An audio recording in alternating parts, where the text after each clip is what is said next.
नमस्कार साथियों, मैं आपके सामने लेकर आया हूँ काफ़ी सारे मीटर्स को जो कि आपके आईटीआई में होते हैं या आपने आईटीआई कर ली या आप कुछ और काम करते हो और आपको मीटर के बारे में जानना है कि किस-किस प्रकार का मीटर होता है, जो कि इलेक्ट्रीशियन के लिए काम में लिया जाता है। तो देखिए आपके सामने यहाँ पर कुछ मीटर्स हैं, सभी के बारे में मैं बताने वाला हूँ, कौन-सा मीटर क्या काम आता है।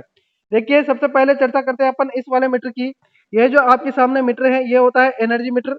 एनर्जी मीटर जो कि आपके घरों के बाहर जो मीटर लगा होता है जिसमें विद्युत सप्लाई की रीडिंग ली जाती है, वह मीटर होता है एनर्जी मीटर। तो यह कौन सा मीटर है? एनर्जी मीटर, जिसमें आप जितनी विद्युत का खपत करते हैं उस विद्युत को यह कनेक्ट जोड़ता जाता है कि आपने कितना विद्युत को खर्च कर दिया है। ठीक है, तो यह होता है एनर्जी मीटर जो कि अपने घरों के बाहर लगा होता है, जिससे अपन रीडिंग देखते हैं कि अपने कितना विद्युत को खर्च कर दिया है। ठीक है, तो ये एनर्जी मीटर है जिसको अपन यूनिट में अपन बिल अपना निकलता है। ठीक है, उसके बाद में आते हैं अपन ये वाला मीटर। ये जो मीटर है यह कौन सा मीटर है? तो यह जो मीटर है यह फ्रीक्वेंसी को मापता है। फ्रीक्वेंसी यानी कि आवृत्ति।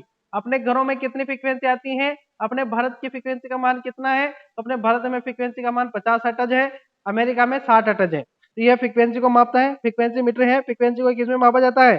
हर्ट्ज में। तो यह हर्ट्ज में मापने वाला है। तो अपने यहाँ पर 50 के लगभग आते हैं ना, तो इसलिए यहाँ पर 45 से 55 के हिसाब से इसमें मान दिया गया है, ताकि अपन देखें तो 45 से 55 के उसमें थोड़ा सा प्लस माइनस होता रहता है, इसलिए यहाँ पर 45 से 50 55 के हिसाब से इसमें मान दिया गया है। ठीक है, तो अपने भारत में कितना आता है? 50 हर्ट्ज, ये ध्यान रखना है। फ्रीक्वेंसी मीटर है। ठीक है, यानी कि आवृत्ति मीटर भी इसको अपन कह सकते हैं। आगे अपन चर्चा करते हैं। तो यह जो मीटर है यह है एमीटर। एमीटर यानी कि इससे अपन धारा मापते हैं कि अपने धारा कितनी आ रही है। ये एसी और डीसी दोनों पर काम करने वाला मीटर है, कॉमन मीटर है, दोनों पर काम कर सकता है। ठीक है, तो ये कौन सा मीटर है? जहां पर ए लिखा हुआ हो वह होगा एमीटर, जिस पर एच जेड लिखा हो वह फ्रीक्वेंसी मीटर होगा, और जिस पर इस तरीके से इलेक्ट्रॉनिक मीटर लिखा हुआ हो या यहाँ पर AC single phase 2 wire 240 volt 50 hertz वाला यहाँ पर लिखा हुआ KWH, अगर KWH दिख जाए तो यह होगा एनर्जी मीटर। ठीक है, आगे चर्चा करते हैं अपन वोल्ट मीटर के बारे में। आपके सामने यह है वोल्ट मीटर जो कि एसी के लिए ही काम करता है, क्योंकि यहाँ पर एसी का सिंबल दिया है वी के नीचे, तो यह ओनली एसी के लिए काम लिया जाता है। इसी प्रकार से ये डीसी वाले भी होते हैं जिस पर सीधी लाइन रहेगी, है ना। और काफी सारे ऐसे भी आते हैं जो एसी और डीसी दोनों पर कार्य करते हैं, जिनमें आपको यहाँ पर एसी और डीसी दोनों लिखा हुआ मिलेगा। ठीक है, वो तो आपको देखने को मिल जाएगा। ठीक है, यहाँ पर वी लिखा हुआ हो तो वह होता है वोल्ट मीटर। ठीक है, आगे बात समझ में। आगे चलते हैं अपन। ये होता है kilowatt meter. Kilowatt यानी कि ये शक्ति को मापता है, यानी कि पावर को मापता है।